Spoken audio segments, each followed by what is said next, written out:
Call up Eddie Vedder, blast that Soundgarden, throw on a flannel. We are going to Seattle. In the 90s, we're having a movie night with Point Break. Oh, my God. Never been happier. Point Break, the cultural phenomenon that is Point Break, apparently. You're not making fun of Point Break, no, are you? No, absolutely. I would never. Really means a lot to us. Never. Okay.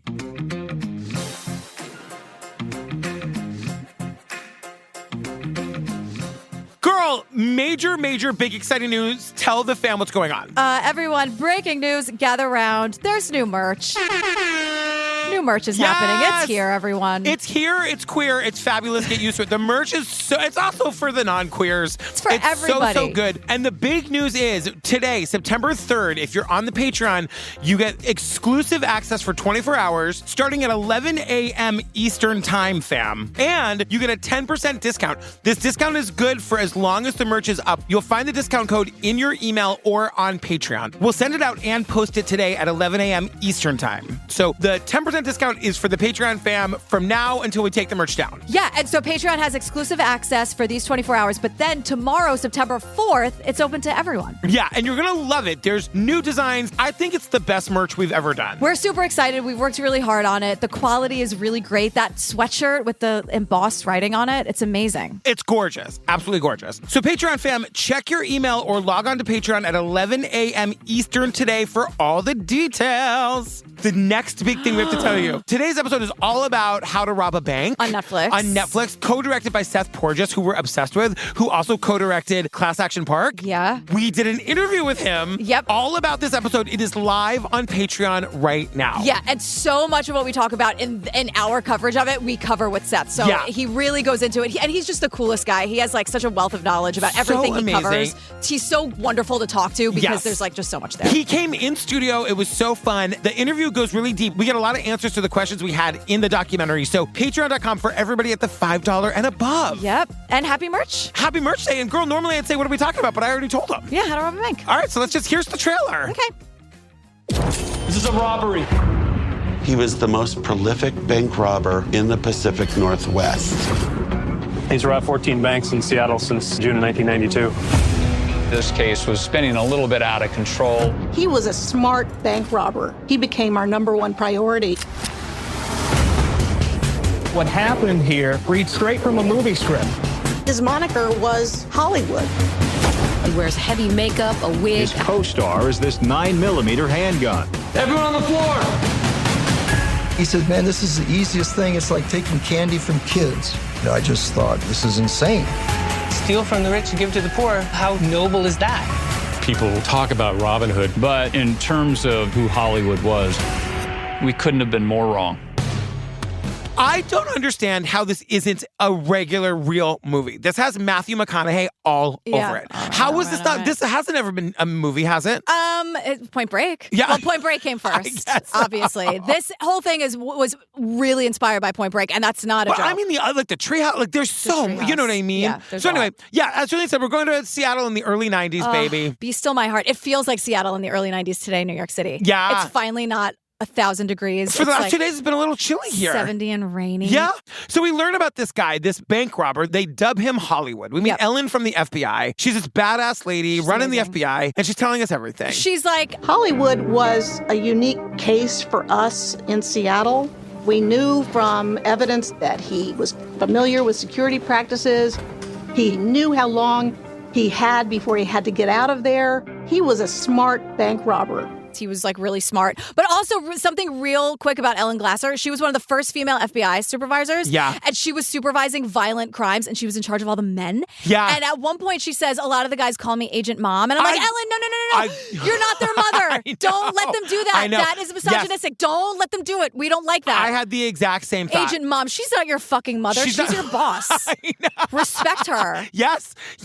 I couldn't agree more. She's running this shit. I couldn't agree more. But, Ellen says this guy Hollywood became our #1 priority. That's it. Hollywood. So Ellen assigns Sean Johnson of the FBI. He's like the #1 guy on the Hollywood case. Like the reason this should be a movie is for so many reasons. Because Sean works on the FBI side, and then we've got Mike Megan who works on the police side, and they were both like really in charge of this case, and they really, really don't like each other. No, they don't. And they're oil and water. They're the odd couple. One's the brains, one's the brawn. They both want to be the brawn, I Yeah, but then Sean's like, but I also do think I'm the brain, so maybe I'm the brain and the brawn. Okay, guys. I literally have that note. It's okay, fine. boys. All right, fellas. You're filming separately. You haven't thought about each other in 30 years. Can we move on? It's the peen contest of it all. You know what I mean? We'll get to peens. We really will get to, there's full frontal male nudity. Again, Matthew McConaughey.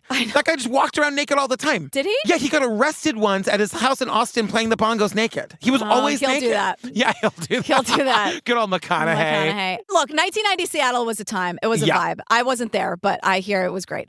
We'll get to the music in a second. But it's like Microsoft. Someone's like, that Bezos guy from Amazon. Thank you. I'm aware. Melinda's ex-husband? Yes, Bezos from Amazon. Starbucks. Like, there was just a ton of money that was coming into Seattle. Banks were everywhere, and banks were getting robbed constantly. It's funny that there are even banks in the grocery store. I'm like, that's just a suburbs thing. Like, there are banks in every grocery store. Yeah, but I mean, like when I worked at a grocery store growing up, and we had a bank in the grocery store. There's a bank inside it? Yes. How does that work?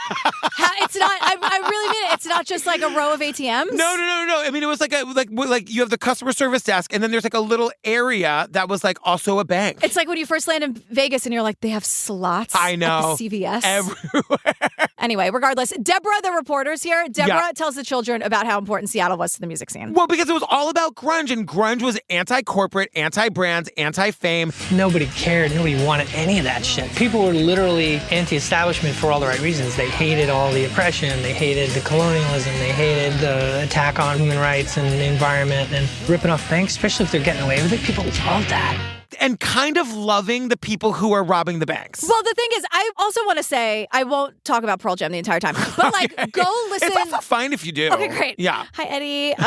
You've never met. Eddie Vedder. Listen to like Even Flow by Pearl Jam. Yeah. Read the lyrics of that. Yes. Read the lyrics of Jeremy. Watch the music video of Jeremy. Oh, These that's bands, a dark one. It's dark, but like Pearl Jam and Soundgarden and like Alice these in guys Chains could really fucking sing too. But they were always talking about social issues. And they mentioned Nirvana. They came out of Aberdeen, but I digress. Yeah. I'm so insufferable. I can feel it. I can feel people skipping the 15 seconds. It's totally fine. But they were always talking about these social issues. So the fact that like people in Seattle that were at the ground zero of bands like Pearl Jam and Soundgarden, they were kind of like, you know what? God bless these bank robbers. It wasn't like a town divided, or it wasn't like a town. They were like, we got bigger fish to fry than these bank robbers stealing from the man. I will say too, A, I was like the DB Cooper of it all, but B, I was like the one thing that's one of the many things this documentary does so well is it really does drive home that bank robberies are not the victimless crime we think they are. Absolutely, it's not. It's kind of like, it's cool to love that like these bank robbers are getting money from the man, but there is an actual human toll, and we'll get to that. Yeah, but and the whole thing is like they were calling him Hollywood. Yes. So like this persona that this bank robber has also created is kind of part of it. It's like, what's the harm? Yeah, and they keep comparing him to Robin Hood, which is like not really a good comparison, because like Robin Hood would like steal from the rich and give to the poor, and he's like stealing from the bank and keeping most of it for himself. Right, and traumatizing people along the way. Yeah, it's not a good comparison. It's a whole thing. But like nobody's sad that Bank of America lost $1 million today. No. So who is this guy really? Yes. His name is Scott. He lived in this amazing treehouse. And what's so crazy about this is that like you see him on the surveillance video for these crimes, and he looks really scary and really badass. But then you see there's a lot of home video footage of him with his friends in this insanely amazing 6-story treehouse that he built. Yeah, he says, I built it myself. No, all of his friends are like, no, dozens of us worked on it. It took 2 weeks. It was built around 7 trees, and it was really well made. It was like cedar boards and picture windows. It was an extravagant treehouse. There was a huge oven range, and we carried this oven range up the stairs 70 feet to the first floor. There's a full house up in the trees, and it's not like your treehouse that you built in the backyard as a kid. Yeah. It's a fully wired, fully functioning, beautiful treehouse. But I just wanted to say about this Scott guy, the bank robber, Hollywood. In the home videos, he comes off really sweet. He comes off like a really sweet, affectionate, genuine, caring person. Yeah, well, there's a lot of Peter Pan to him. Yes. So, I mean, even his friend Steve is like, well, we'll get more about Steve, but he's like, it was insanely dangerous and we didn't care. Yeah. Like, I'm sure it wasn't the smartest idea to have an oven range in the treehouse, but like, Scott, the bank robber, felt that this treehouse was his escape, and he can really be himself, and he can really be free. Yeah. And it was very like Jungle Book, Peter Pan. Yeah. sort of childlike wonder of not having responsibilities because I live in a treehouse and like I don't, because we learned that like he was lost in his life and he didn't really have any direction and this treehouse was sort of his North Star. Right. That's a great way of saying it. And what a North Star. Like it's there, you can see the pictures of it on the internet. Like if you're not going to watch the documentary, which you should, Google this treehouse. It is gorgeous. But we meet his friend Mike Biggins and we sort of get a little bit of the backstory of like this guy's life. So Mike and Scott met at college. They went to this place called Evergreen College. People that came to Evergreen were in some ways misfits, me included.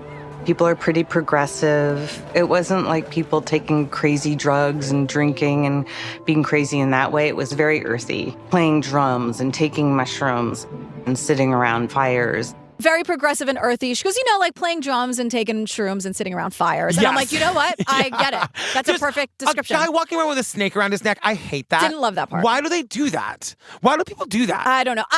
It's when it's on the subway because then I have no way out. Yeah, then you're trapped on the subway with this. That should be illegal and probably I just can't trust the.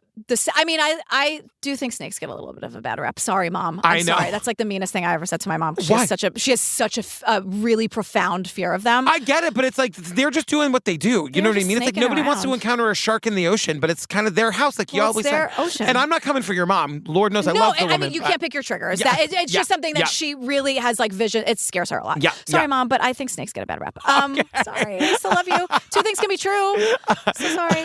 So Mark is here with us, this friend Mark. He's described as a kind, gentle soul. He played guitar and he wrote poetry. This is the part where I have to let you and the listeners in on a little thing that happened. Do you know Mark? No. I was there's another guy named Mike in this documentary that I was calling Mark in my notes for a minute. So I did a search and replace. Sure. For all Marks, I turned to Mike. Yeah. So now this Mark person is Mike in all my notes. So you did it wrong. So I'm just gonna you did the search, the find and replace, but you did it wrong. Yes. Amazing. So now I'm just we'll see what happens. We'll see what happens. Okay. I'll take the Mark stuff. Thank you so much. So Mark's marriage eventually ended and he moved into the treehouse with Scott.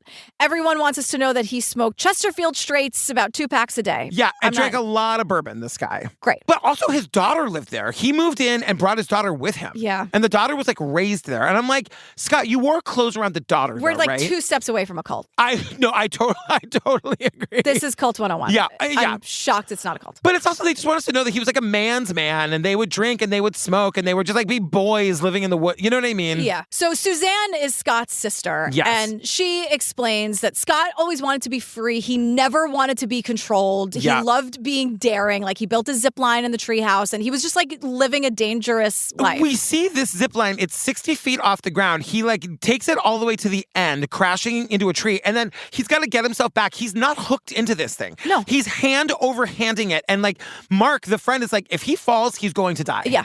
We see the video of this. And the thing, that was kind of part of it. Yeah. Because we get a lot of footage, but Scott really wrote in his journal. And I mean wrote. It's like prose. It is. It's beautiful. And he says, a voice speaks loud and clear. Remember what you're here for. I understand, but I do not change course. And it's like, I mean, he was telling us. Yeah. Exactly. And so Scott was studying medicine and he was working in a chemistry lab. And that's when everything changed. Scott was the first person in my life that I'd ever known to produce crystal meth. He would at nighttime go up through the ceilings and crawl into the laboratory. Instead of being a doctor or anything else, he was going to make the best crystal meth in the world. He's the original Heisenberg. I have the same note. Pre-Walter White, pre-Breaking Bad. And everyone's like, no, but Gillian, but seriously, if only you could have tried his meth. It was the best meth on earth. It was the champagne of meth. Do you know who tells us how great the meth is? Who? His friend Snoopy. What? His friend is named Snoopy. Is that right? Snoopy? Did I miss that? You were struggling with the Mike Mark thing. I really was like, wait, which one is Mike? It says Snoopy, lower third. Oh my God, that's friend. But like really, really loves his meth. Loves it. Snoopy is a friend. The thing too is that it's not just that he was studying medicine. He was one course away from graduating with a degree in chemistry and biology. Yeah. He was like a pre-med student. But you know what that life is. Yes. And he didn't want that life. No. That life was a very, you could see every move ahead. He didn't want that. He wanted the treehouse. A wide gulf, though, between pre-med and making and selling crystal meth. He's just really good at it. And it's like a fun, quote, fun, easy way to do this. I hate to be the downer, but like we have to remember, like we can't romanticize romanticize this. I'm not saying you are, but it's like this guy's putting crystal meth out into the world. Well, he learns very quick. So what happens is we're told it was honestly like the purest, best meth. He was Heisenberg. Around. He was Heisenberg. Truly, like honestly, Heisenberg, no jokes. Yeah. So, and we all know how that ended. Right. So, Scott was also using crystal meth, and we are told that his use of crystal meth was moderate and controlled, and it was just to inspire him. Come on, that is not how crystal meth works. It's not up to you. You're not using the crystal meth. It is using you. I hate to break it to you. Nancy Reagan over here. I don't know anything about crystal meth, really, other than Breaking Bad. Me either, but it's just like, there is no such thing as a casual crystal meth user. That's what I've been told. Yeah. You know, I know people who have used things harder than crystal meth, and I think they'd put it sort of in the... Jesus, there's things that are harder than crystal meth. Like heroin, you know. Is like, that worse? I would think that it's maybe, again, maybe just on the same level. Listen I don't know anything from what anything. Are we talking? But the hardest drug I ever did, I'm doing tonight when I get home. It's called bourbon. It's called bourbon. So here's what happened, though. So Scott is a full-blown meth cook, right? Yes. And he made this lab on his big piece of property, under the treehouse. And now Scott would make the product, and Captain Pat was the man with the money. Captain Pat was the front man. He was the finance man. The only times they met were in the forest, transferring product and money. When Scott would bring 180 pounds to Captain Pat, he would give him $2 million. Captain Pat would give Scott $2 million, and they'd go their separate ways. Let me ask you a question. Did this transaction happen more than once, do you think? Yeah. Then what are we doing here? You know what I mean? No. Who needs more than $4 million? Yeah. Let's say this transfer happened 4 times. This guy's got $8 million. I know. Because what happens is Captain Pat gets murdered, and then all of a sudden Scott is devastated, but now he needs a different form of income. I know. I was but isn't he a millionaire many times over? Living in a paid-for treehouse in the woods, what? And everyone's gonna say to us, he's just an adrenaline junkie. It really isn't about the money. He needs to be robbing banks or making crystal meth. But I'm I think you have enough money. Yes, it's not about the money. Yeah. 1991 comes along, and Scott discovers the iconic film Point Break. You think I'm kidding?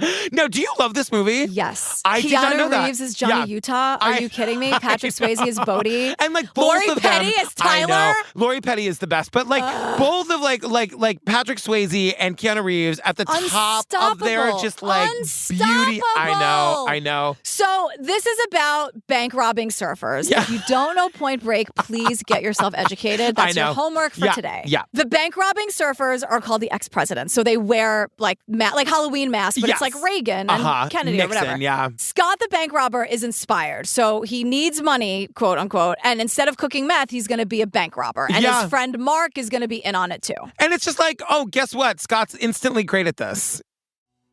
So it's June 25th, 1992 at Seafirst Madison Park. That's the name of the bank. And it's Mike and Scott are just doing it. This is their first robbery. He's wearing the Reagan mask a la Point Break. I know. But they're doing it just to kind of see how it goes. I love that they're we're going to be great at this. Let's do one trial run. If it were me, I would just be I would walk into the bank and then walk to the security guard and be just take me to jail. Just put me in prison right now. Yeah. 100%. You know what I mean? But they're not great at it at first. Yes. So they rob the bank. They're using each other's real names. They use a customer's car as the getaway car, which is so traceable. And they've got to they have to ask the guy for the key, and they're the guy was literally shaking in his boots. Right. And then the meetup spot for the van isn't there. My friend panicked and went to point B. We had a backup. And we end up running across this golf course. We could hear police cars coming, their sirens. They finally get to the van, and if you want to use the word success, I guess it was a success because they made it out unscathed. Yeah. But a lot could have gone wrong. Yes. Is the point. But they get home and they realize that they didn't make a lot of money. But Scott's I want to do it again now. Scott's I want to do it again now. Of that. But Mark is I got to get out of here. This is not worth it. What are you doing? He runs off to Montana. But you're right. Scott, we have to keep reminding ourselves is a very, very smart person. Yeah. And so I think that he saw how it went the first time, and he's all we can do from here is improve. And we gotta. Yeah. So they get $20,000 for the first robbery. So BFF Mark runs off to Montana. He's out. Yeah. Scott wants to learn from his mistakes. He's I could really be good at this. Yeah. Let me watch Point Break again. Right. And he's also of course. But I'm not kidding. No, I know. Totally. But B, he's I think I can do the inside stuff myself. I just need somebody to manage the outside stuff. Enter Steve Myers. This guy is such a blowhard. Scott's accomplice. Oh my God. All he wants to do is talk about what an amazing artist he is and how like being an artist really that like if he's in a job interview for bank robbing, he's like, these skills really translate. Yeah. Also, they're playing that song Goodbye Horses. Yeah. And I'm sorry, but Silence of the Lambs ruined that song for me. And I know I'm not alone. No. That's when Buffalo Bill's like, I'd fuck me. Oh, God. And it's Goodbye Horses. Like, oh my God. Buffalo Bill is the creepiest character in Silence of the Lambs. Oh my God. Yeah, it's really bad. Are you saying that like a hot take? It's Buffalo Bill. I know, but it's like you would think that like Hannibal Lecter would be the creepiest. I think Buffalo Bill's creepier. Yeah. I think this is officially a film podcast. We used to be a fishing podcast. We started out as a true crime podcast, went right to fishing. Now we're a movie recap podcast. I mean, we're a Point Break appreciation podcast, first and foremost. But like Steve is in right away. Doing what Scott and I did is the most creative thing I've ever done in my life, much more than the art world. Finding the perfect bank was a moment of exhilaration. It's like finding a piece of marble that is perfect for some image that I have that I want to sculpt. He says that like finding the perfect bank was a moment of total exhilaration. Yeah, but here's the thing. It's August 14th, 1992. They go back to the first bank. You know what? It's interesting because they make this point that they kind of do this a lot. And they say that we do that because no one ever expects the same bank to get hit twice. Yeah, well, idiot cops could just sit on the bank for a couple weeks and see if it happens because he's going to do it again. I know. At this point when it's like, oh, he went there for the 7th time. Can you just have someone? Yeah, it's true. So according to Steve, their second robbery, flawless. They went back to the same bank. Steve waited in the car. Yeah. Scott, cool as a cucumber, walks in. Oh, and because Steve's like, no more Point Break masks. Because Steve doesn't like Point Break like an idiot. Like an idiot. But this is kind of important. Like, this is the look of Hollywood where he's like, we're not going to give him a mask. We're just going to do some prosthetics and like make him look like a disfigured person is kind of like what they do. Whatever. And so, because he's saying like this kind of works to their advantage because when he walks in, people just think he has a skin condition and nobody wants to look at him. Right. So like it gives him a little bit of extra time when he like walks into the bank. Yeah. So they drove back to the treehouse and they come robbery number 2, about $8,000. Right. So we meet Mike, a detective for Seattle PD, and he says something and I'm like, Mike, I have a question. So he's like, I am clearing cases left and right. In the early 1990s, I arrested my first bank robber, and I thought, shit, this is like shooting fish in a pond. I don't mean to say it in a braggadocious manner, but within a period of 5 or 6 months, I cleared close to 80 cases, and it became very addictive. I hope you were as accurate as you were prolific. We wouldn't want some innocent people in prison, would we, Mike? No, but also 80 bank robberies in Seattle. What is going on? I don't know. Just cases. Just cases in general. Yeah. Oh, okay. Well, then I'm with you. Right. Yeah. Mike. I know.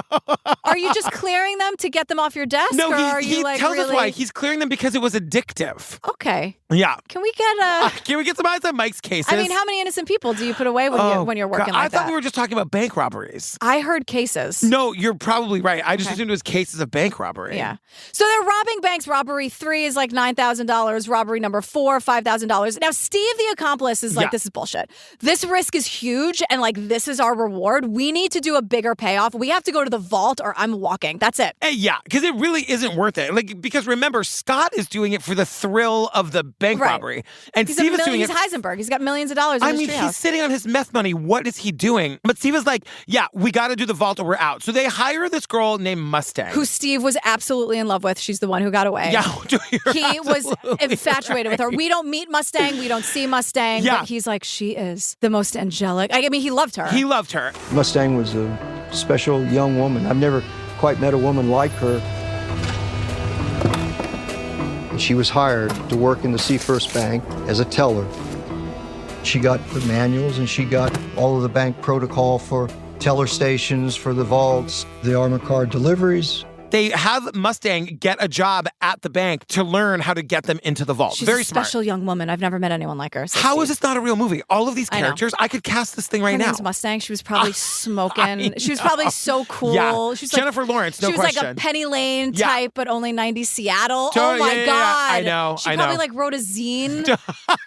She wrote a so zine. Fucking cool. You know what man. though? She definitely fell for the JT Leroy scam. For I think. sure. You know what I mean? She For loved sure. that book, Sarah. Oh man. So anyway, Mustang. Yeah, she worked as a teller in this bank, so she's getting the manual, she's getting the protocol, she knows all the terminology. Basically, anything you need on the inside to do a flawless bank robbery, Mustang has your back. Which, like, I gotta tell you, it's not an idea I would have thought of. I would have been like, how do we get into the vault? We'll never figure that out. I guess what's the next idea? You should not be a bank robber. No, I mean, for Like, so for a much. million reasons. I mean, maybe for the sheer entertainment value, I should do that for my whose country. entertainment value? For, Not like, yours. You're going to be crying the whole time. I know. I'm saying that's the entertainment value. Yeah. I'm saying for you all. Yeah, you're scared that you're going to be forced to do cocaine in the bank. Totally. You're scared that someone's going to like shove weed in your mouth. No, I'm right where I should be. I say it every time. So November 19th, 1992, Seafirst, Hawthorne Hills. They're switching up banks now. Yeah. They have all this info from Mustang. They're going straight to the vault. We learned there's a vault teller. Yes. So he walks in and he's like, who's the vault teller? This was the phenomenon of Scott. He could control the lobby and still deal with the vault at the same time. He wants them to be calm. Go over there, just open the vault. There's no problem. Don't worry. Everything will be fine. Just let me get in and get out. Remember, Scott's alone in the bank. So they walk in, he demands the vault teller, she takes him to the vault, and like now he's got to manage the front of the bank, which he can't really see, and there isn't anybody sort of holding them hostage, and get into the bank to like clean out the bank full of cash. And he does it. Yeah. And because he's like, hey, don't worry, vault teller. Everything's going to be fine. I'm going to be out of your hair in like 2 seconds. Have you seen Point Break, by the way? It's amazing. It's my favorite movie, by the way. Scott. But I was also saying, like, at one point, the vault teller is standing behind him, and I'm like, why didn't she just lock him in there? We're not going to do that. Okay. What would you do? Nothing, scream and cry in the corner? Well, but that's what I keep saying. This is what makes this job of being a bank robber so great, because who cares? Nobody in the bank is going to try to stop you. They don't have any emotional investment in the bank. Just take whatever you want. And like, I just want the trauma to end. Yeah. I just want to not be terrified. Can you just leave anything to make it stop? Exactly. So this robbery is the big game changer that Steve, the accomplice, was looking for, because it's like $250,000. Yeah, their total take now is $322,870. Which is $723,000 today. Wow. It's a lot. Yeah. And that 252 is really what Steve wanted. He was like, now we're talking. Now I can put up with the risk. And Steve says this big haul was a game changer. It was a game changer not just for us, but for the FBI. Because the FBI had told us, like, they weren't really on our radar at this point because, like, look, $19,000 is a lot, but we got bigger fish to fry. Yeah, but now the vaults are making the FBI pay attention, but also like it is a major risk. It's it's a bigger risk than before because a lot could go wrong. You don't have as much control when it's a vault. There's a lot of time that's ticking. And you can't see I'm like, why aren't people in the front just running out the door? Yeah. You know what I mean? So we learn a little bit about Scott's childhood from his sister, Suzanne. Yeah. And we learned his parents loved the treehouse. Like his family loved that he finally was able to make this treehouse. His dad loved building things. And so the dad was really obsessed with the treehouse. The dad really loved his kids. The dad was Suzanne says they grew up in a loving home. The dad was a beloved minister. The mom was a teacher for learning disabled children. And so Scott and Suzanne, they're like, that's great. We super loved our childhood. Yeah. But the fact that their parents were so,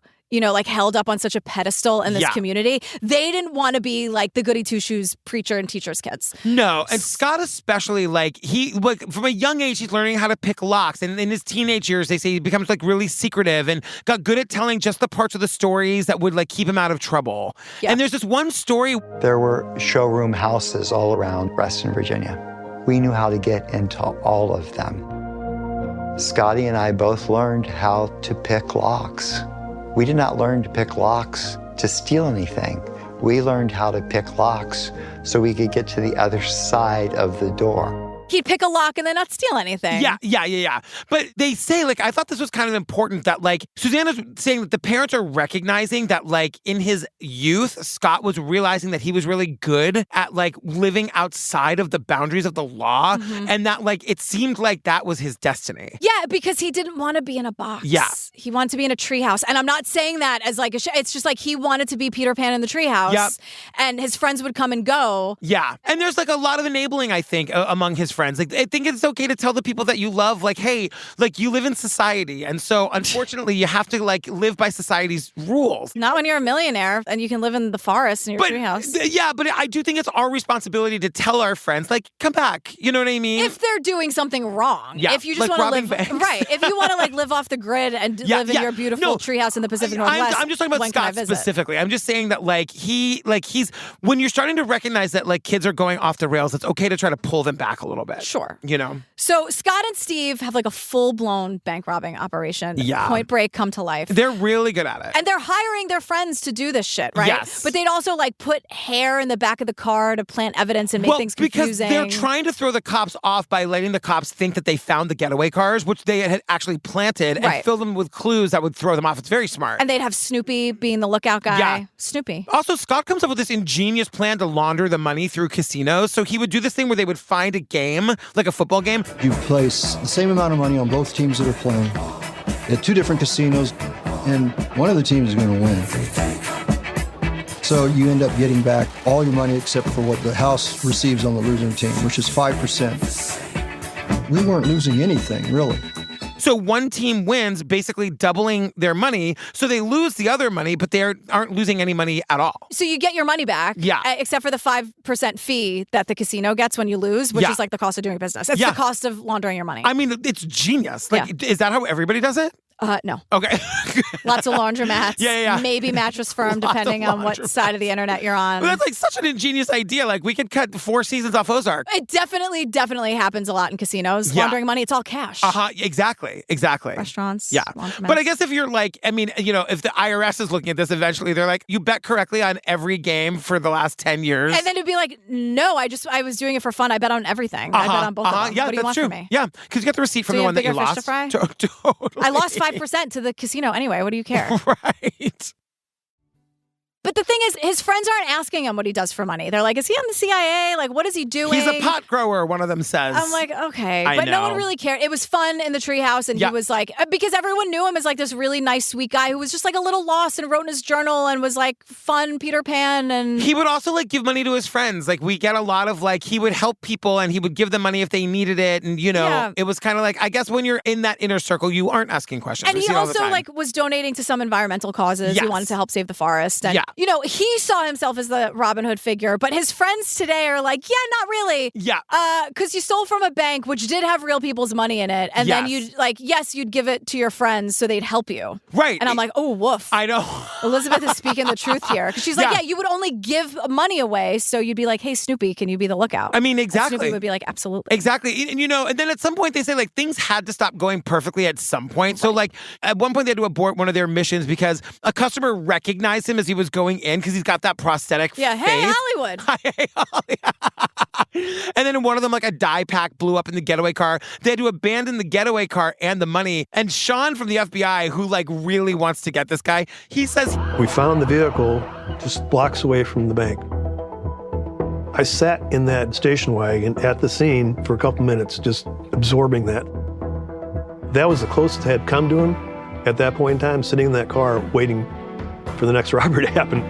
This is as close as I ever got. Just rent Point Break. Exactly. Honestly, it's all there. Even the ending is there. Really, we'll get into it. But they are able to make composite sketches of the people who bought this getaway car from going to the people that they bought it from. So this is one small break in the case. Yeah, but the cops are really need help. So they go to the media. Yes. And quote Hollywood. And naming him Hollywood, of course, people are going to pay attention. But police turn to the media. Yes. So now Hollywood is #1 on the FBI's most wanted list. Of course he is. Yeah. Hollywood based on Point Break. And you know what I mean? Of course everyone's going to pay attention. Well, and of course, the media loved it, but the only person who loved it more was Scott. He's hit more than a dozen banks in the last 4 years. They're calling him Hollywood. He's on TV. He gets to live in a treehouse in the woods. This is great. And all the meth you can do. And the cops are so clearly struggling. This is perfect. Yeah. They're sticking it to the man. Yeah, and it's quit while you're ahead, girl. You know what I mean? Why does nobody ever quit while they're ahead? No, instead, it's 1995. We're going back to the very first bank. Yeah. January 1995. And that's when I'm no one was camped out at the bank.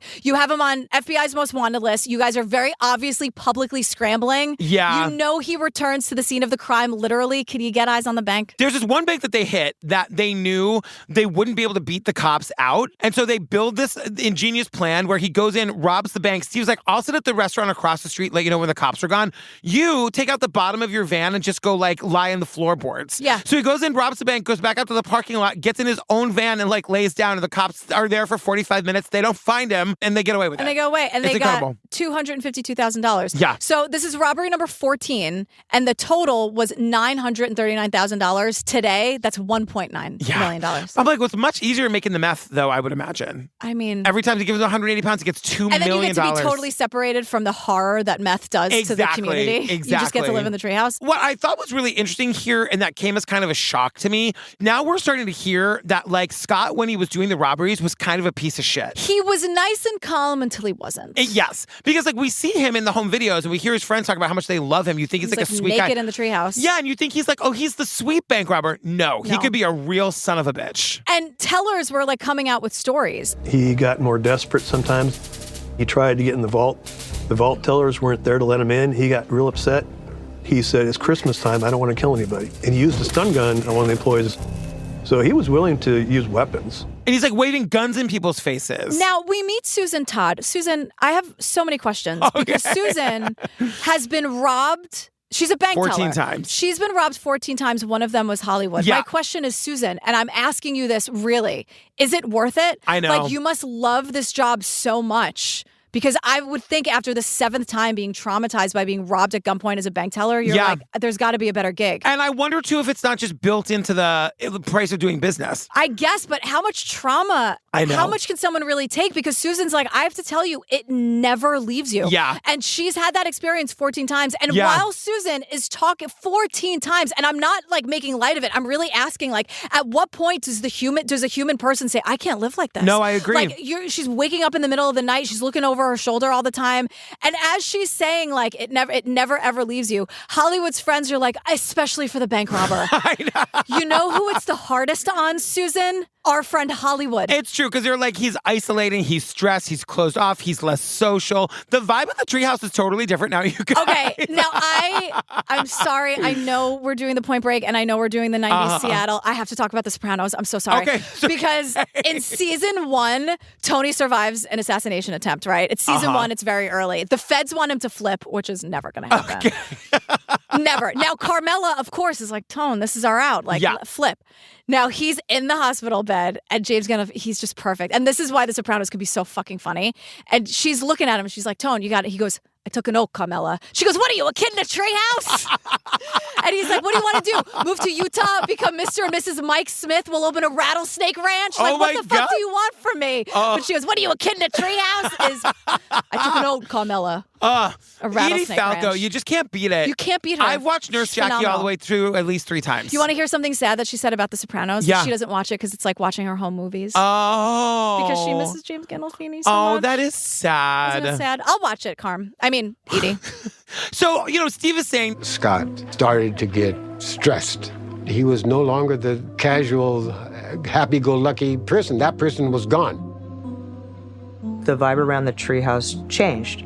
He became more closed off, more isolated, way less social. Everyone's like, I don't know what happened, but Hollywood really started changing. Well, he's on America's Most Wanted. He's number 1 on the FBI list. Yeah. A life like this breeds deceit and strife and stress chaos. And like, give me he's really changed after bank robbery number 15. He Shocking. also can't be honest with anybody. He can't tell anybody what he does. He can't really probably even enjoy the money that he has because he can't spend it because then people are like, how do you have the money? Right. So Scott is hating this. He realizes I don't know. He flew too close to the sun and he's super anxious. He's self-medicating with a lot of booze. And Scott's like, I want to do one last hit. I want it to be like the biggest bank robbery that we do. I want it to be like 3 or 4 banks all in a row in the same night. It's like $10 million and then I'll be done. This doesn't make any sense to me. Now, we've seen them hit some really big banks. The most they've ever come out with was like $250,000 in one hit. Yeah. I'm like, where are these banks that are just storing $6-7 million? They're not. Yeah. And even before this, they're not. Right. Because they say we wanted to decimate the city of Seattle. And I'm like, I don't think Eddie Vedder would approve. Are you kidding me? I mean, why do you want why are we saying it like that? And also, the city of Seattle has been very good to you, Steve. Please, they were rooting for you with the first couple robberies. Stick it to the man. 100%. And also, again, I'm not making light of it. This is also right out of Point Break. Because in Point Break, Patrick Swayze wants to surf It's called the Bells Beach in Australia. So it's like the 50-year storm. He knows it's going to be his last wave. Right? And this is like Scott saying, I want to do one big, like, final thing. I was at one of the meetups recently, and we were all having a conversation about how your well of knowledge runneth over. It's very weird. It's very weird. There's nothing that you don't know everything about. That's completely untrue. And that's what they all say that you always say, but it's not true. But it's a very weirdly specific thing. Like, there are other things where I'm like, well, I don't know what that means. My favorite is when we start a thing and you're like, I don't really know anything about that. And then the more we talk about it, the more it's like, it's as though you wrote the Wikipedia page. It's so untrue. It's wild. No, oh my God. I just don't want people to think that I think that because... No, nobody thinks that you think that. Okay, good. So, but here's my favorite part, because FBI Sean, who like is obsessed they fucking had it. They've had it. And he's obsessed with getting Hollywood. So he decides he's sick of waiting around and reacting to like what Hollywood does. A major part of it is that he's making them look really bad. Yeah. And like, nothing is going to light a fire under their asses. He's sick of having to talk to Mike every day. He hates that guy. Like, he's like, I'm the brain and the brawn, so what's going on? The guy doing the Point Break cosplay is winning. I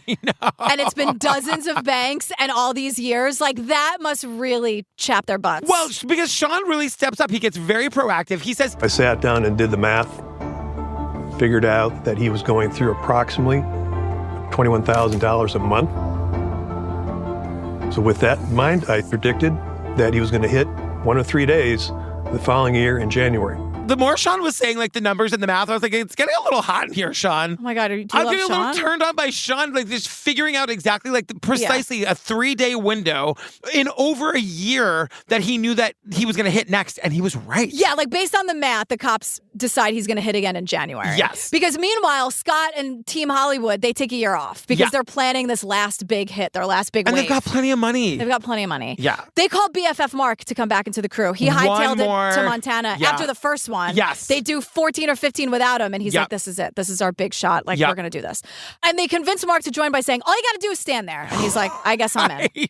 Right. And so January 25th, 1996, in preparation for the big 3, like the last final hurrah, they were like, you know what? Mark is back. Let's give him, like, let's just do a test run with him and see how it goes. So they go and they do it. And Mark is just standing there and he's like, this one is great. It was so much more under control than the first one. Like, he said it felt more like a job than an adventure.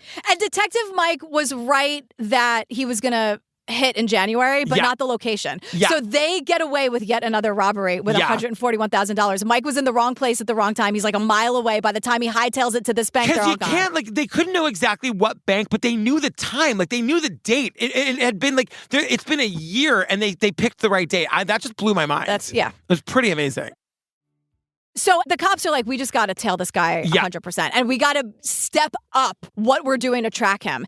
And FBI Ellen is like, yeah, that was all my idea. And I'm like, you know what? Good for you for saying that. You fucking deserve it. So it was really complicated. There was a lot of moving parts, lots of tracking devices, these like new high-end things for the mid-90s. Yeah, ProNet, where it's like a little track. It's like what we would call an AirTag now. Right. And you put it in the stacks of cash. Right. And tons of resources are being used. Like, it's kind of now or never. Like, right. And they've got like every officer, they've got every FBI agent. It's like every single person in law enforcement in January of 1996 is staked out by a bank trying to find these guys. And FBI Ellen, like the good guys and the bad guys, to oversimplify it, they're all like, the vibe is starting to shift and everyone's feeling this sort of existential dread because FBI Ellen is like, I have to tell you, it's amazing to me that shit hasn't really gone down in all of these bank robberies in all of these years. No one's gotten hurt yet. Like, this is really bad. And she's like, it's gotta be right around the corner. Now that's FBI Ellen. Accomplice Steve is like, I had a dream where a shark bit both my legs off and I was crawling on the beach. Suddenly everybody in Seattle is having visions. He's like, not the only one having dreams.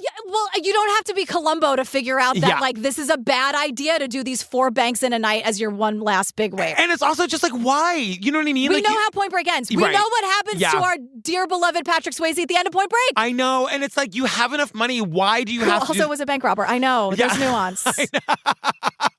I'm just saying everybody should quit. Everyone is saying this is going to end badly. This is going to end really badly. Like, how about you just don't do it? Yeah, and his friends are having dreams about Scott dying. Yes. Scott is going around saying his final goodbye to people. Like, vibes are off, everyone. Yeah. So Steve is saying, like, I just had to get through it. Something had to finalize itself. I'm like, are you just quoting Point Break now? Like, what's going on? So we're 2 weeks out from, like, the big final robbery. Yeah. The bad news is that they now have ProNet tags in the vault money. There is no way to beat the tags in time to do our original plan. So we had to abandon the multiple bank scenario. The good news is we take this bank up on 125th Street. Mustang told us that there should be $5 to $7 million within the bank. These tags are literally in a random stack of 20s. And if you're stealing $7, $8, $9, $10 million, you're having like hundreds of thousands of stacks of 20s. And they can't do the multiple banks anymore because you can't drive and find the tag at the same time. Like, right. And the point is you have to find the tag and get rid of it within a minute or else they're going to be able to track you down. It's like a game. Yeah. It's almost as though you shouldn't do this. Game show. Yes. You know what I mean? Now, so they're like, all right, one bank and that's it. Yeah. Now, the bank is on 125th Street. And according to Mustang, there's going to be about like $5 to $7 million in the vault, which is like close enough to the 4 banks, sure, whatever their number that they want to hit for this like last big risk. Mustang tells them $5 to $7 million. We'll get back to the total amount later. So this is all going down November 27th, 1996. It's Thanksgiving Eve. And Sean, FBI Sean says he woke up that day. The first thing his wife told him was, today's the day. You're going to catch him today. Holy shit. I know. Everyone in Seattle is psychic all of a sudden. Everyone. You know what I mean? So Scott and Steve, the accomplice, start their day. They're putting on their disguises and their wigs. They packing their shotguns. All the shotgun, the assault rifle. Can I just talk about all this? The guns went into a guitar case. Very Seattle. Very Seattle. Their big plan is if the cops do find them and start to trail them, they're going to open the back door of the van, point the shotgun at the police car, and take out the engine. And the assault rifle. And then it's every man for themselves. As soon as I saw the number of guns that they had and that one of them was a shotgun and that they're like, all of a sudden I'm like, oh my God, this sweet documentary is going to end in a massacre. Yeah. Yeah. And like everyone was like determined to make it happen this way. Yes, absolutely. So they're off. It's Thanksgiving Eve, Seafirst Bank in the Lake City branch. Yeah. Now, another Scott we're meeting. Oh, I love Scott. I love this guy. Scott, the bank manager. Yes. Now, Scott, he's like, we have been trained specifically for the Hollywood Bandit. Yep. He loves that name. He loves that name. Hollywood Bandit. So Hollywood walks into the bank right by his own wanted poster, which is so cinematic. It's unbelievable. I cannot believe this hasn't been a movie. I mean, it will be. Yeah. I'm sure it's got to have been optioned or something. It has to be. Or it's something. Perfect. It writes itself. So manager Scott walks us through everything. And like, it truly is a nightmare come to life. Honestly, being like, you're just going about your day and then suddenly. Well, because what nobody was prepared for is that now there's 2 Hollywoods. Remember, Mark is there with him, also in that same disguise. Like in every other scenario, it was just him. Yeah. Now there's 2 of them. And Scott's like, this is my worst nightmare. And from 1991 to 1995, and especially in Seattle, there are more and more alarms and more tracking devices here that the robbers have not really taken into account. So manager Scott starts giving bank robber Scott the money that is already triggering an alarm. He's triggering alarms left and right. When he's asked to go to open the vault, there's a certain code you can put in to open the vault. Because he's the vault teller. Yes. So he's like, all right, you're coming with me. So manager Scott opens the vault using, quote, the special duress combination. Yes. Which means that it opens the vault like nothing is wrong, but meanwhile, another alarm is triggered. And he goes, I wanted every fucking law enforcement agency in Seattle there and there as quick as possible. And I wanted there as quick as possible. He has been telling the story to his husband every single night since this happened. Of course. And it's also traumatizing. Yeah. And he's not saying it to be funny at all. You can tell that this is trauma for him. It's horrible. And like, I'm just thinking about poor Susan, who's been through it over a dozen times. Like, what that must do to you is just like, oh my God.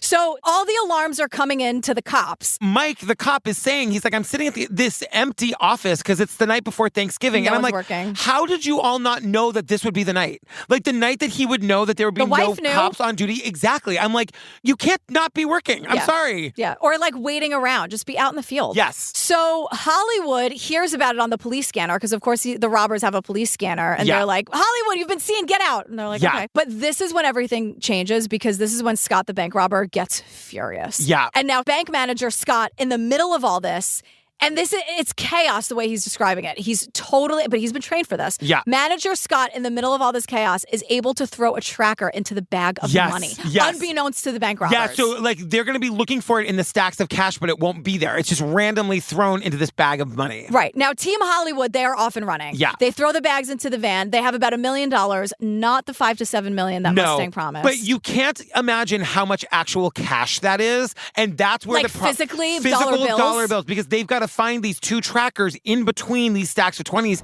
It was such a panic with all the police out buzzing around. We knew that they were hunting us. We had taken $1,080,000 out of the bank, and it was too difficult to find the tracking devices. And there's like hundreds of stacks of 20s. And it's impossible. And they only have a minute or two before the cops are going to be able to like triangulate their location. Because we should also say this was 1996. This was not AirTags. We're looking at our iPhones. This is like the cops had specialized equipment in their cars that could track these trackers, but they had to triangulate it the same way that we would do with cell phones today. Yeah, but it's chaos in the van. Everyone's panicking. Yeah. It's a ticking time bomb. There's no order to what they're doing. It's dark in the back of the van. There's no way based on how they're doing it, because it's one of those things where like one tracker and they throw it out. Yeah. But like it's one of those things where like you're throwing a stack of 20s on someone else's stack of 20s. Yes, like it's too much small of a space. There's no order to it. Like it's of course the cops are going to catch up to them. Yep. They do. Yeah. And now we have a major showdown, like a crazy gunfight. And now the thing that's to remember too is Ellen, the head honcho here from the FBI, is in one of these police cruisers. And like all of these people have families. You know what I mean? And like the gunfight that is described here is, I can't even imagine it. Now, Steve, the accomplice, says the cops ambushed them and started shooting out of nowhere. The cops say the actual, literal, complete opposite. Yes. The truth is that I think everyone just started firing at once. 100%. Like, it was just sort of like, go. Yeah. So it is everyone's at 100. It's a full-on firefight. Bullets are whizzing by. People are saying like it's out of a movie. Scott was driving at this point. So in the back was Mark and Steve, and they are getting shot to hell. Yeah. And Scott the bank robber, like Scott Hollywood. Yeah, Scott Hollywood. Steve says to us, we always said that if it came down to a gunfight like this, it was every man for himself. Yep. There's no loyalty among thieves, literally. And so Scott grabs his shotgun and runs into the night. Now, accomplice Steve is begging, and Steve tells us this, begging the cops to shoot and kill him. He's like, I don't want to go to prison. At that point, nothing mattered. Life was over. But then... This is so wild. He has this moment. And suddenly, this beautiful, divine music came into my head. I'd never heard earthly music like it. And the money became almost like this talisman of, what is it? It's a bunch of paper. Who gives a shit? Who does what people do for this stupid stuff that has no meaning, really? He's been doing all this stupid shit for nothing. Yeah. And nothing matters. And like, it just sort of all he had, I mean, I guess like you'd call that like a come to Jesus moment. Yeah. In the middle of a firefight when he knows he's caught. Exactly. And it's also like, you really think the cop is just going to kill you because you asked him to? Like, what? No. No. Well, I don't know. But so BFF Mark, who I mean, as soon as he knows that that's what you want, that's not what's happening. And they you know want what I mean? they want to be able to parade you around in front of the media. Exactly. Because you were making a fool out of these guys for so long. So BFF Mark, the one who went to one bank robbery, ran to Montana, and now he's back. Yeah. He's been shot and injured, and he's going in and out of consciousness. Like, it really looks like Mark's about to die. And one of the FBI guys says today, he was like, I realized, oh shit, I think I just killed someone. Yeah, woof, I know, woof, I know, woof, I know. Woof, woof. Yeah. So BFF Mark survived, but he's super relieved it's all over. He just wants to be done. He never wanted to be here in the first place. He was promised all he had to do was stand there and do nothing. He's like, I should have stayed in Montana. Yeah, because you're going to jail, girl. Like, so FBI Sean goes to see Steve in the hospital. Now, Steve is a mess. His arm has been shot to hell, but FBI Sean gets him to talk. Because Scott Hollywood is at large, and BFF Mark and accomplice Steve are taken into custody and treated for all their injuries. And Steve, after 2 hours, gives the name. It's Scott Skurlock is Hollywood. Now, the cops are going door to door. They're canvassing the area. Yeah. And finally, we hear 911 calls and the dispatchers being like, yes, we know things are going on. Stop tying up the emergency lines. And finally, someone's like, I think that Hollywood guy's in my yard. Like, I think he's in my camper. This was like the Boston bomber of it all. Oh, remember that he was hiding in that guy's boat in Watertown? But this is like, I don't know if this is editing or what, but the cops are fucking idiots here. Because they go to the camper in the yard. I have the same question. So they bust the window and spray in pepper spray. And a moment later, they hear a single gunshot. The officers fire back into the camper. I was told that 76 rounds had been fired into the camper by officers who were at the scene. The officers fire back into the camper 76 rounds. Yeah. Hundreds of officers descend on the scene. It's very over the top. The entire neighborhood is out. People are like, also it's Thanksgiving, by the way. Yeah. So like, everyone stop fighting about politics. There's a fucking gunfight on the front lawn. Like, Thanksgiving Day, everyone is descending outside. It's like a major, like, this is Hollywood, no question. But what I don't understand, the cops are like, this is a standoff. I'm like, wait. There was one single gunshot. This was my same question. Like, it's so clear that the guy, whoever is in the camper, is definitely dead. Like, and every cop Wow, and it takes like 12 hours for them to decide to go in? 2 hours, but still way too long. Because, okay, so they do the pepper spray. There's one single gunshot. They then fire 76 rounds into the camper. They think it's a standoff, and they're sitting there in silence for 2 hours. Yes. And so after 2 hours of no response, that's a direct quote, we go into the camper. And they realize that Scott is dead, and that first shot was Scott killing himself. Which everybody knew. Yeah. Or from the 76 rounds that you went in there. Yeah, no. We're going to sit here wondering But you why... know what? It was the same thing with the Boston bomber in Watertown. Like, every cop in the world was there, and it took him forever to go into the boat. Like, he's just sitting there in silence? Right. After your 76 rounds? I know. After you thought you didn't think anything of that single gunshot? What did you think he was doing with one single gunshot? Yeah. When there was no bullet hole in the fucking camper? What do you think happened? Exactly. Like, it's just so weird. Yeah. It just ends by, like, talking, like, we're talking to Suzanne, the sister, and she's in shock. And then we get FBI Sean, who's saying he wouldn't have shot into the back of that van. FBI Sean wants to put this all on Mike and said that, like, to say that Hollywood is dead because Mike shot into the back of the van, and if it had been me, I wouldn't have done that. Quote, there's always another day to catch him. Mm-hmm. Like, he wanted to take him alive. And we learned that... Scott and I had several discussions about what are you going to do if we get caught? And he would always say, I'm not going to prison. I'm going to head for the white light. He wanted to go towards the light, which, again, not making a joke, is very Point Break. Yeah. Which I'm saying, like, he saw something in this movie and really, like, took a lot of the, like, even, like, the philosophical points of that movie. Like, that movie meant a lot to him. All jokes aside, like, even his ending is very much like he saw a lot of himself in Bodhi, or Bodhi in himself, or whatever, Patrick Swayze's character. Yeah. Clearly. Like, it resonated with him in a way that we don't really, like, see that much. It's not just like, oh, someone, you hear about people doing these, like, awful violent things because they want, the fucking people who like Scarface and all. We'll talk about that in the TikTok murders. But, like, he, like, really felt seen by this movie. Yeah. I mean, because it described exactly the way that he felt about himself. Yeah. A person who, like, lived outside the law. And we learned that woman Mustang took her own life. Yeah. But she would visit Steve, the accomplice, like, every year on the anniversary, and then eventually died by suicide. And then we also hear about, like, but there are people who experienced a lot of trauma. This was, like, really, really powerful. When this happens to you, when you live through something like this, like we were saying earlier, it just stays with you. Of course. They say that you can go on with your life, but, like, this never leaves. And that, to me, was a really important thing to hear, because you think of a bank robbery as a victimless crime, and it definitely isn't. No, it's not. Yeah. Because you think, oh, the bank is insured. Oh, what? Like, right. When you say victimless crime, you're talking only in money and physical thing. But, like, also, it could not be a victimless crime physically, but mentally, emotionally, and psychologically, it's terrifying. I mean, it's like the D.B. Cooper thing, where it's like everybody thinks of him as, they call him, like, the gentleman hijacker. And it's like, no, he hijacked a plane full of a nightmare. People. These crimes are not victimless. Right. And it's like, okay, he had, like, cute curly long hair and lived in a treehouse, but at the same time, like, dozens of bank robberies is, like, hundreds of people potentially who were traumatized. We also learned that the treehouse crumbled within a year of Scott's death. Like, they describe it as, like, they were the heart and soul of each other, and the treehouse just couldn't stand without him being there. Right. And then Scott's ashes were eventually spread where the treehouse was. Yeah. So we got the on-screen text at the end. We learned between 1992 and 1996, the Hollywood Bandits robbed 19 confirmed banks. They stole over $2.3 million. In 1997, Steve Myers and Mark Biggins were sentenced to 21 years and 3 months in prison. No other accomplices were ever charged. Yeah. It's crazy. Wild. It's a crazy story. And Seth, the director, congratulations. Very well told. Everyone should go watch this. Yes. It's so good. Yeah. Co-director, but yes. Yes. I'm not saying that for Seth. I just want to give credit where credit's due. Oh, fam, we did How to Rob a Bank. Girl, I knew what it was called. Are you proud of me? I mean, at this point, yes. I just thrilled. Beyond thrilled. Beyond. So, fam, quick reminder, merch is live for all Patreon members starting at 11 a.m. Eastern today, September 3rd. Merch is live for Patreon exclusively for the next 24 hours.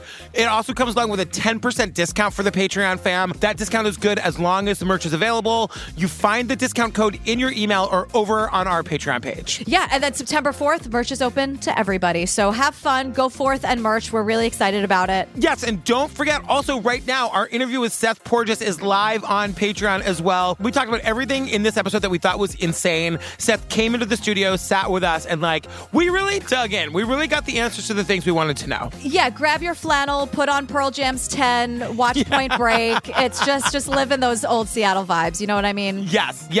All right, what are we doing next, girl? Are you ready, girl? This is a you pick. This is a you demand. What is it? Unsolved Mysteries Mysteries Volume 4, Episode 2, Body in the Basement. Oh my God. So you all know that I'm obsessed with Unsolved Mysteries. Have you watched it yet? I've watched it.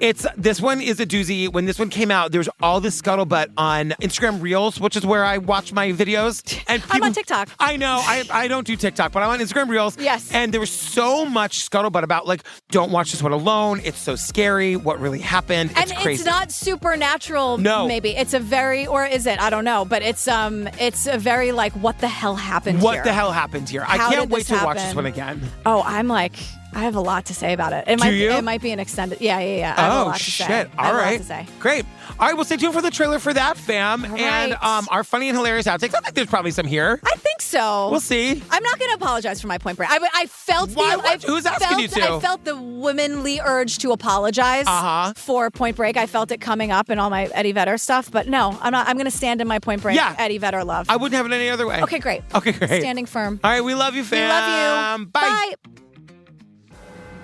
911 for what town or city? Calgary. Ambulance, police, or fire? Oh my God, all. Okay, tell me exactly what happened. I don't know, and I just came home, and I found my wife downstairs, and there's blood everywhere.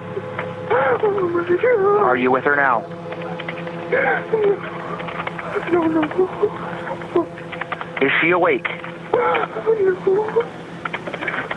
Is she breathing? Oh my God. Is she breathing? Hold on 1 second. There's so much blood. No, she's gone.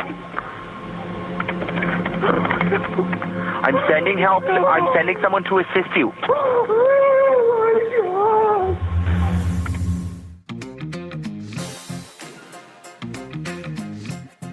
I don't really know, like, if I'm a human person anymore. It's a very strange time. It's a very strange time. I'm not really sure if I'm here or not. Yeah. Am I here? Am I present? I think so. But then again, I think it's all a simulation. I don't know. Okay.